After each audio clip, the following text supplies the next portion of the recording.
Hello दोस्तों, नमस्कार। आप सभी का स्वागत है आपके अपनी यूट्यूब चैनल स्टडी विद चांदनी में। दोस्तों, आज के इस वीडियो में हम लोग बात करेंगे उत्तराखंड लोक सेवा आयोग की तरफ से आई हुई जेईई की वैकेंसी के बारे में। जैसा कि दोस्तों आप सबको पता है, अभी उत्तराखंड में बहुत ही बड़ा विशाल धरना किया गया था वैकेंसी को लेकर के, वो भी जेईई की। तो उसी का परिणाम है दोस्तों कहीं ना कहीं, और अपने यहाँ भी धरना प्रदर्शन हुआ था 23 नवंबर को। उसी का परिणाम था कि 16 दिसंबर 2021 डेट निकल आई है यूपीएससी जेईई वालों की। सो फ्रेंड्स, आइए मुद्दे पर आते हैं, बात कर लेते हैं यूकेपीएससी ने कौन कौन सी वैकेंसी जारी करी हैं, क्या उनकी तिथि है, कितनी पोस्ट है, क्या क्वालिफिकेशन है, अदर स्टेट के लोग अप्लाई कर सकेंगे या नहीं कर सकेंगे, एक्सपीरियंस मांगा है या नहीं मांगा है। मैं आपको इस नोटिफिकेशन के माध्यम से सारे मेन पॉइंट डिस्कस करूंगी। दोस्तों, नोटिफिकेशन उन्होंने बहुत ही लंबा जारी किया हुआ है, इसी में उन्होंने सिलेबस भी दे दिया है, इसी में उन्होंने परीक्षा योजना भी दे दी है, सारी चीज़ें इसमें इन्होंने शो कर दी हैं। यदि आपको बारीकी से पीडीएफ पढ़ना है तो मैं अपने टेलीग्राम ग्रुप में, जो कि नाम है उसका स्टडी विद चांदनी, उसमें ये सेंड कर दूंगी, आप उसको फ्रीली होकर के पढ़ सकते हैं। क्योंकि अगर मैं बारीकी से वीडियो बनाऊंगी तो कम से कम ये 2 घंटे का वीडियो बनेगा जा करके। तो मैं इस वीडियो के माध्यम से आपको जो इस टाइम करंट टाइम आपके लिए इंपॉर्टेंट बिंदु हैं, क्योंकि आप अप्लाई करने जा रहे हैं, तो मैं उसी को शेयर करूँगी। अदरवाइज़ आपको पीडीएफ चाहिए तो आप टेलीग्राम ग्रुप से ले सकते हैं, उसको फ्रीली होकर के पढ़ सकते हैं, तब आप अप्लाई कर सकते हैं, ठीक है। और टेलीग्राम ग्रुप जो है वो मैंने अभी रिसेंटली क्रिएट किया है, ताकि मैं आप लोगों को किसी भी टॉपिक की पीडीएफ प्रोवाइड करा सकूं। तो आइए दोस्तों, मेन टॉपिक पर आते हैं।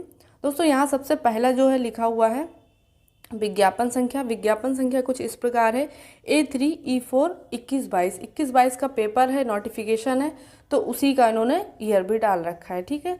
अगला पॉइंट है फ्रेंड्स, यहाँ पर जो मेन डेट्स हैं, यहाँ पर जो आपकी प्रकाशन की तिथि है 26 नवंबर है। 26 नवंबर को इनका नोटिफिकेशन आया हुआ था, और इसी डेट से आप अप्लाई भी कर सकते हैं।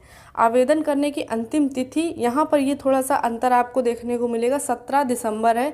अदरवाइज नॉर्मल पेपर में 1 मंथ का टाइम मिलता ही मिलता है, तो इन्होंने 1 मंथ का नहीं दिया है। लास्ट डेट आपकी 17 है, ध्यान रखिएगा, 17 तक आपको हर हाल में अप्लाई कर देना है, ठीक है। तो चलिए आगे बढ़ते हैं। दोस्तों, यहाँ पर पूरा इनका विधिवत इंस्ट्रक्शन लिखे हुए हैं, कब क्या अप्लाई करना है वो आप पढ़ लीजिएगा पीडीएफ से। यहाँ पर आप देख सकते हैं कुल रिक्त पदों की संख्या 776 है। 776 अपने जेईई कैटेगरी के लिए काफ़ी है, क्योंकि हम लोग इतनी वैकेंसी बहुत ही कम देख पाते हैं। जनरली टीचर्स की जो होती है वही बल्क में आती है, अपनी तो 100, 200, 500 भी बहुत मुश्किल से आती है। तो चलिए यहाँ देख लेते हैं इंपॉर्टेंट चीज़ क्या है। यहाँ पर सबसे पहले देख लेते हैं किस किस विभाग में है, कितना जो पद है और क्या उसके लिए योग्यता है। ध्यान दीजिएगा, जो आपका ग्रामीण अभियंत्रण विभाग है, इसमें सिविल वाले भी अप्लाई कर सकते हैं, विद्युत वाले, इलेक्ट्रिकल वाले भी अप्लाई कर सकते हैं, ठीक है। और जो प्राविधिक लिखा हुआ है ये भी सिविल का ही है, इसको भी सिविल वाले ही अप्लाई कर सकते हैं। और यहाँ वेतनमान भी दिया हुआ है 44,900 से 1,42,400 वाला है। और लेवल का जो मैट्रिक लेवल है आपका वो 7 है, यहाँ पर दिया हुआ मैट्रिक लेवल 7 के तहत आपको सैलरी दी जाएगी। और सबसे पहले बात कर लेते हैं क्या योग्यता होनी चाहिए। तो साफ साफ देखिए, ये भ्रांति कई लोगों के मन में है कि उत्तर प्रदेश वाले अप्लाई कर सकेंगे या नहीं कर सकेंगे। आपको मेरा ही क्या, किसी का भी वीडियो देखने की बिल्कुल ज़रूरत नहीं पड़ेगी, यदि आप बिल्कुल केयरफुली ये नोटिफिकेशन पढ़ लेंगे। देखिए, कोई भी वीडियो में यदि बताता है तो वो उनके नोटिफिकेशन के ही अनुसार बताता है। तो यहाँ आप साफ साफ देखिए लिखा हुआ है उत्तराखंड/उत्तर प्रदेश प्राविधिक परिषद द्वारा मान्यता प्राप्त किसी संस्था से सिविल इंजीनियरिंग में डिप्लोमा। साफ साफ कह रहा है, या तो आपने यूके से किया हो या तो आपने यूपी से किया हो, आप उसके लिए एलिजिबल हैं। तो इसमें कोई डाउट ही नहीं है कि उत्तर प्रदेश वाले अप्लाई नहीं कर पाएंगे, बिल्कुल कर पाएंगे। और जो सिविल वालों के लिए रिक्तियों की संख्या है वो आपकी 170 है, ठीक ठाक है।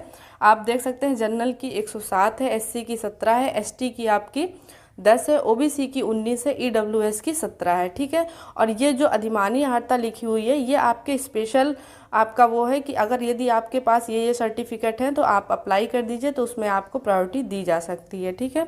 चलिए दोस्तों, नेक्स्ट देख लेते हैं। इलेक्ट्रिकल वालों के लिए सेम है, आपका मैट्रिक लेवल 7 है। और सैलरी आपकी जो 44,000 से 1,42,400 वाली है।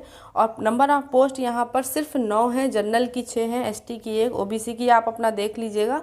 फिर आपकी यहाँ क्वालिफिकेशन की जो मांगी है वो साफ साफ देख सकते हैं, यूके या उत्तर प्रदेश यूपी से डिप्लोमा पास किया हो। डिप्लोमा, हर चीज़ में डिप्लोमा बोल रहा है, ध्यान से सुनिएगा। बीटेक वाले नॉट अलाउड हैं, बीटेक वाले अप्लाई नहीं कर सकते हैं फ्रेंड्स। साथ ही साथ बगल में वो सारे क्राइटेरिया दिए हुए हैं। यदि आपके पास राष्ट्रीय कैडेट कोर बी का प्रमाण पत्र है तो भी लगा सकते हैं। तो इस तरीके से जो जो ये आपके पास प्रमाण पत्र हैं लगा दीजिए, तो आपको वरीयता दी जा सकती है। अगला है आपका कनिष्ठ अभियंता प्राविधिक। प्राविधिक दोस्तों एक पोस्ट होती है, पद होती है। तो जैसे उसमें आपका सिविल ही मांगा जाता है, वो ऑफिशियल पोस्ट होती है। जैसे आपका एस्टीमेट वगैरह चेक करना है और रेट सेंशन करना, तो इस तरीके से जो भी आपके काम होते हैं वो प्राविधिक वाला व्यक्ति देखता है। तो उसमें भी आपको सैलरी सेम है, मैट्रिक 7 के तहत है। और यहाँ पर जो आपकी योग्यता मांगी गई है वो सेम है, आपकी यूपी या आपकी उत्तराखंड से पास डिप्लोमा होना चाहिए सिविल इंजीनियरिंग में। ध्यान से देखिएगा, सिविल इंजीनियरिंग में। और ये भी आप साथ ही साथ क्राइटेरिया देखते चलिएगा। यदि आप फिल कर रहे हैं तो इस सर्टिफिकेट को ज़रूर लगाइएगा। दोस्तों एक चीज़ इग्नोर करते चलिएगा, मेरी वॉइस कुछ क्लियर नहीं है तबीयत ठीक ना होने के कारण, तो प्लीज़ उसे इग्नोर करिएगा। जल्दी कवर होकर के सही से आपको वीडियो प्रोवाइड कराए जाएंगे। सेकंड विभाग दोस्तों देख लेते हैं, यहाँ पर है सिंचाई विभाग। इसमें भी कनिष्ठ अभियंता मैकेनिकल मांगा है, ऊपर मांगा था सिविल और इलेक्ट्रिकल, नीचे आपका सिंचाई विभाग में मैकेनिकल वालों का है। पोस्ट है फ्रेंड्स 49। यहाँ पर आप देख सकते हैं जनरल की है 36, एससी की 2, एसटी की 2, ओबीसी की 4, ईडब्ल्यूएस की 5। यहाँ पर आप देख सकते हैं क्वालिफिकेशन क्या मांगा है, भारत में विधि द्वारा स्थापित किसी भी विश्वविद्यालय या संस्था से डिप्लोमा पास हो। तो सबसे पहले तो यही आप नोट करिए कि भारत में कहीं से भी आपने किया हो तो आप एलिजिबल हैं।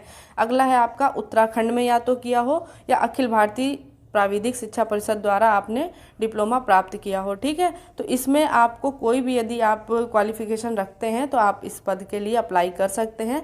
साथ ही साथ ये ज़रूर देखते चलिएगा। अगला है दोस्तों लघु सिंचाई विभाग के लिए, सेम इसी प्रकार है। सिविल वालों की पद हैं जो है 20, आप देख सकते हैं। जनरल का 12, एससी का 2, ओबीसी का 4, ईडब्ल्यूएस का 2, और भारत में विधि द्वारा कहीं भी, अखिल भारतीय द्वारा कहीं भी, ठीक है। तो ये भी आप अप्लाई कर सकते हैं, यूपी वाले कर सकते हैं।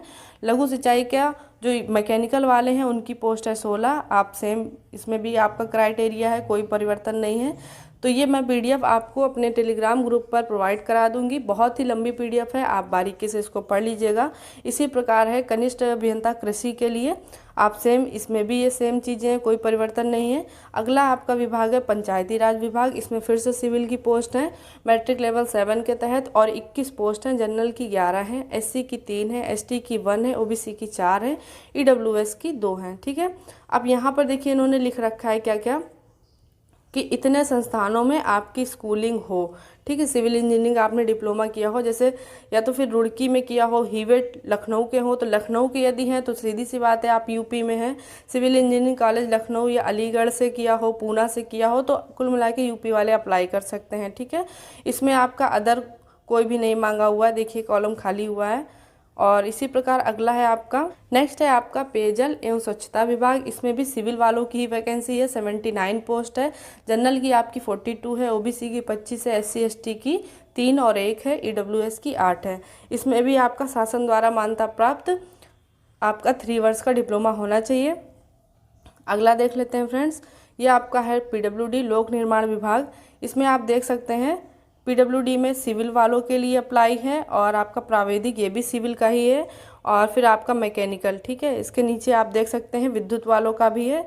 तो पीडब्ल्यूडी में लगभग सारे कोर ब्रांचेस हो गई हैं, सिविल, इलेक्ट्रिकल, मैकेनिकल, और सिविल की डबल है 183 जो है पोस्ट यहाँ पर है, और प्राविधिक में भी 16 है, इसमें भी ये सिविल वाले ही अप्लाई कर सकते हैं। तो यहाँ देख सकते हैं पॉलीटेक्निक किया हो। अगला है आपका मैकेनिकल वालों के लिए तो सिर्फ 2 पोस्ट हैं, और इलेक्ट्रिकल वालों के लिए 21 पोस्ट हैं, तो आप यहाँ पर अप्लाई कर सकते हैं। अगला विभाग है आपका विद्युत सुरक्षा विभाग। इसमें विद्युत के यानी कि आपके इलेक्ट्रिकल वाले हैं बंदे, इसमें इलेक्ट्रिकल में डिप्लोमा होना चाहिए। आवास विभाग है आपका, इसमें सिविल की 139 पोस्ट हैं। राज्य सरकार, केंद्र सरकार से मान्यता प्राप्त संस्थान, पॉलीटेक्निक, आपने ऑल इंडिया में कहीं से भी किया हो सिविल में डिप्लोमा, तो आप एलिजिबल हैं। कृषि विभाग का मतलब है। अगला विभाग है फ्रेंड्स कृषि विभाग। आप देख सकते हैं नंबर ऑफ पोस्ट 36 है और इसमें भी आपने 3 वर्ष का डिप्लोमा कहीं से भी किया हो। ठीक है, अब देख लेते हैं यहाँ पर जो रिजर्वेशन है वो कुछ इस प्रकार से है। मैं आपको PDF प्रोवाइड करा दूंगी, तो आप देख लीजिएगा कि कितना किस कैटेगरी में किस विभाग में कौन कौन सा रिजर्वेशन है। तो ये बहुत ही लंबी लिस्ट है, जैसा कि मैंने स्टार्टिंग में ही बताया था कि इन्होंने काफ़ी लंबा नोटिफिकेशन जारी किया है। तो आप यहाँ पर सारी चीज़ें देख लीजिए, सारी नियमावली सही से पढ़ लीजिएगा। मैं एक बिंदु आपसे डिस्कस करती चल रही हूँ, जो आयु की है। आयु आप देख सकते हैं, आयु की गणना तिथि 1 जुलाई 2021 से की जाएगी। ठीक है, तो जो मिनिमम एज मांगी गई है वो 21 मांगी गई है और जो 18 मांगी गई है वो सिर्फ 2 विभागों में मांगी गई है। एक आपका ग्रामीण निर्माण विभाग है, दूसरा पंचायती राज। पंचायती राज और ग्रामीण अभियंत्रण में सिर्फ आपके 18 वर्ष मांगी गई है, बाकी अदर में सब में 21 वर्ष मांगी गई और अधिकतम आयु आपकी 42 वर्ष है। चूँकि उत्तराखंड आयोग की तरफ से 1 वर्ष की छूट दी गई है, तो आपका जो है अधिकतम आयु इस प्रकार हो गई जाकर के 43 वर्ष। ठीक है, तो 42 वर्ष ना होकर के 43 वर्ष हो गई, क्योंकि उत्तराखंड लोक सेवा आयोग से छूट हो गई है। ठीक है, तो आगे देख लेते हैं फ्रेंड्स क्या दिया हुआ है। ये सारी चीज़ें आप नियमावली पढ़ लीजिएगा, आरक्षण पढ़ लीजिएगा किस प्रकार से है। ये सारी चीज़ें आरक्षण की है और यहाँ पर इन्होंने वेबसाइट भी दे रखी है www.ukpsc.gov.in पर। आप सारी चीज़ें चेक करते रहिएगा टाइम से टाइम। और विकलांगता का जो प्रायोरिटी दी है वो भी दिया हुआ है, सारी चीज़ें हैं। चरित्र और वैवाहिक स्थिति भी देख लीजिएगा कि एक साथ 2 पत्नियां ना हो। तो यहाँ पर आप देख सकते हैं पूरी वेबसाइट दी है कि कैसे अप्लाई करें, क्या करें। तो वो सारी चीज़ें आप PDF से पढ़ लीजिएगा या उसका एक वीडियो अलग से बना दिया जाएगा। दोस्तों बात कर लेते हैं कि जब आपका एग्ज़ाम कंडक्ट किया जाएगा तो कहाँ सेंटर पड़ेगा। तो वो आपकी UK की सारी सिटीज़ में पड़ेगा। UK की जितनी भी सिटीज़ हैं वो ऑल इंडिया नहीं पड़ेगा। भले ऑल इंडिया के लोग अप्लाई कर सकें, लेकिन ऑल इंडिया नहीं पड़ेगा, वो सिर्फ UK में ही पड़ेगा। जैसे अल्मोड़ा है आपका, बागेश्वर है और चंपावत है, हल्द्वानी है और रुद्रपुर है। इस तरीके से जो भी उनकी सिटीज़ हैं वहाँ वहाँ सेंटर पड़ेगा। आप देख सकते हैं सिटी कोड भी दिया हुआ है यहाँ पर बगल में। तो आपके जो एग्ज़ाम होंगे वो यहीं होंगे और निगेटिव मार्किंग भी है इसमें 1/4 की 25% की, ध्यान रखिएगा। और यहाँ पर इन्होंने सिलेबस भी दे रखा है। सिलेबस कुछ इस प्रकार से है। सामान्य हिंदी आएगी, उसके 100 प्रश्न होंगे। सामान्य अंग्रेजी फिर से 100 प्रश्न होंगे और समय अवधि 2 घंटा 2 घंटा, ध्यान रखिएगा। ये आपका सभी के लिए कॉमन रहेगा। फिर अगला है जो भी जिसकी कोर ब्रांच है, सिविल, मैकेनिकल, इलेक्ट्रिकल, एग्रीकल्चर, उनमें कुल प्रश्नों की संख्या 180 आएगी। पूर्णांक जस्ट डबल है आपका, 360 है। एक प्रश्न आपका 2 नंबर का होगा, तो 180 का जो कुल संख्या है नंबरों की, पूर्णांक हो गया 360। समय मिलेगा 3 घंटा। 3 घंटा फ्रेंड्स बहुत ही पर्याप्त समय है, आप कर ले जाएंगे यदि आपकी अच्छी तैयारी रहेगी तो। यहाँ पर आप देख सकते हैं इसमें इंटरव्यू भी रखा गया है। इंटरव्यू के मात्र 100 अंक हैं, यहाँ देख सकते हैं। लिखित परीक्षा आपकी 920 अंकों की होगी, साक्षात्कार 100 अंकों का। टोटल आपके 1020 के पेपर पूछे जाएंगे और निगेटिव मार्किंग भी 1/4 की। तो ध्यान रखिएगा, निगेटिव मार्किंग भूल ना जाइएगा। तो यहाँ पर फ्रेंड्स देख सकते हैं कुछ परीक्षा योजना इस प्रकार से मैंने आपको बता दी है। कौन सा सिलेबस कितने नंबर का आएगा, नंबर ऑफ क्वेश्चन कितने रहेंगे, पूर्णांक कितना रहेगा और आपके टेक्निकल में कितने आएंगे, नॉन टेक्निकल में कितने आएंगे।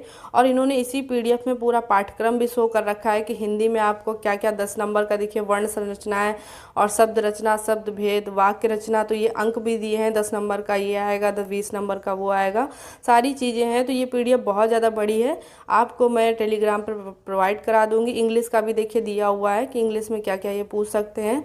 तो आप विधिवत तरीके से सारी चीज़ें पढ़ लीजिएगा। उसके मार्क्स भी शो कर रखे हैं।